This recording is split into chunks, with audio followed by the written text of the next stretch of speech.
हरे कृष्णा। नमस्कार दोस्तों, आप समस्त श्रोतागण का आपके YouTube चैनल जीवन अमृत पर हार्दिक अभिनंदन है।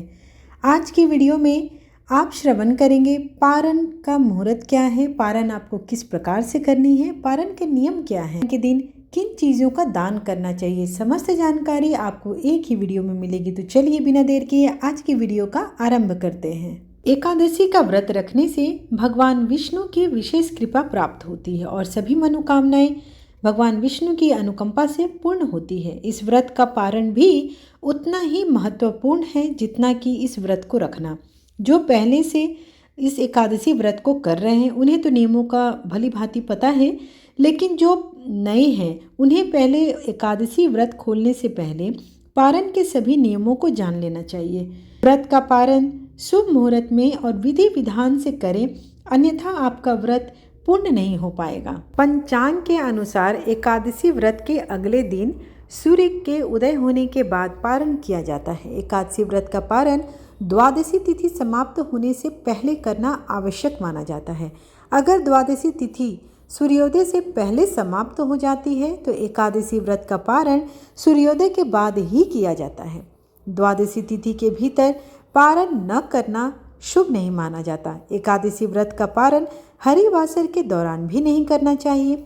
जो विष्णु भक्त व्रत कर रहे हैं उन्हें व्रत तोड़ने से पहले हरिवासर समाप्त होने का इंतजार अवश्य करना चाहिए। हरिवासर द्वादशी तिथि की पहली 1/4 अवधि मानी जाती है। व्रत तोड़ने के लिए सबसे शुभ समय प्रातःकाल का होता है। कुछ कारणों की वजह से अगर कोई प्रातःकाल पारण करने में सक्षम नहीं है उसे मध्याह्न के बाद ही पारण करना चाहिए। का अर्थ ही होता है व्रत को तोड़ना। इस दिन भगवान विष्णु को अर्घ देकर और कुछ विशेष नियमों का पालन करके व्रत का पारण किया जाता है। व्रत का पारण करने से पहले भगवान विष्णु की असीम अनुकंपा के लिए और अपनी जितनी भी गलतियां हैं उन सभी के लिए क्षमा मांगना जरूर चाहिए। आइए तो सर्वप्रथम ये जान लेते हैं कि उत्पन्ना एकादशी का व्रत पारण का मुहूर्त क्या है।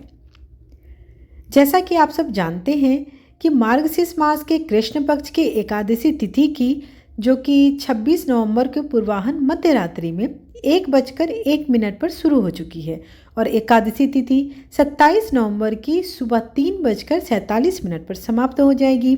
ऐसे में उदया तिथि को मानकर सभी भक्तजनों ने आज के दिन ही उत्पन्ना एकादशी का व्रत रखा है।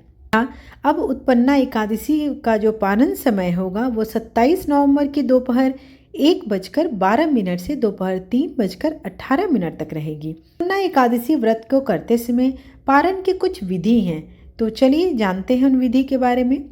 उत्पन्ना एकादशी व्रत के पारण के दिन सुबह जल्दी उठना चाहिए और ब्रह्म मुहूर्त में स्नान करना चाहिए। स्नान करने के बाद जल में तुलसी दल डालकर भगवान विष्णु को अर्घ दें। भगवान विष्णु की पूजा करें, उन्हें फल फूल धूप और दीप अर्पित करें। पूजा के दौरान हो सके तो ओम नमो नारायण मंत्र का जाप करें। तुलसी भगवान विष्णु का प्रिय पौधा माना जाता है, इसलिए उनको तुलसी दल अर्पित अवश्य करें। हो तो किसी ब्राह्मण को भोजन अवश्य कराएं। अगर आप ब्राह्मण को भोजन नहीं करा पा रहे, यदि संभव नहीं हो कि अगर कोई ब्राह्मण नहीं मिलता है जिसे आप खिला सकते हैं, तो आप मंदिर में उसके निमित्त कुछ द्रव्य दान कर सकते हैं, कुछ अन्न दान कर सकते हैं। उत्पन्ना एकादशी व्रत के पारण के समय पूरी तरह से शुद्ध मन से रहें और शुद्ध आत्मा से भगवान का नाम लेते हुए पारण का ध्यान करें। पारण करते समय मन में भगवान विष्णु का ध्यान करें। उत्पन्ना एकादशी व्रत के पारण की विधि का अच्छे से पालन करें। उत्पन्ना एकादशी व्रत का पारण हमेशा द्वादशी तिथि में ही करना चाहिए। द्वादशी तिथि के दिन सुबह जल्दी उठें और स्नान कर पीले वस्त्र धारण करें, क्योंकि भगवान विष्णु को पीला रंग अति प्रिय है। सूर्य देव को अर्घ देने के बाद भगवान विष्णु और माता लक्ष्मी की पूजा अर्चना करें। दीपक जलाकर विधि पूर्वक आरती करें।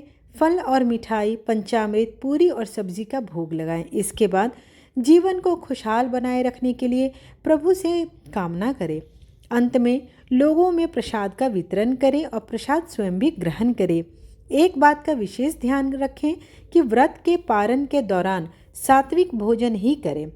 किसी भी तरह का तामसिक भोजन, प्याज लहसुन या मांस मदिरा किसी भी चीज़ का अगर आप सेवन करते हैं पारण के दिन, तो आपके पुण्य फल जो है वो उसकी प्राप्ति होने की जगह वो घट जाती है। उत्पन्ना एकादशी व्रत का पारण करने के बाद दान करने से पूजा अधूरी मानी जाती है। इसलिए कुछ चीज़ों का, जैसे कि शकरकंद हो गए, पीले वस्त्र का, फल, सिंघाड़ा, अन्न धन, जो जितनी भी आपका सामर्थ्य हो उसके अनुसार आप दान अवश्य करें। अगर एक ब्राह्मण को भोजन दे सकते हैं अति उत्तम है, नहीं दे सकते हैं तो उसके निमित्त आप कुछ अन्न जो है छू कर निकाल सकते हैं, जो आप पंडित जी को दे दें, या फिर आप किसी मंदिर में रख सकते हैं, या फिर किसी गरीब को दान में दे दें जो एक वक्त का खाना खा सके।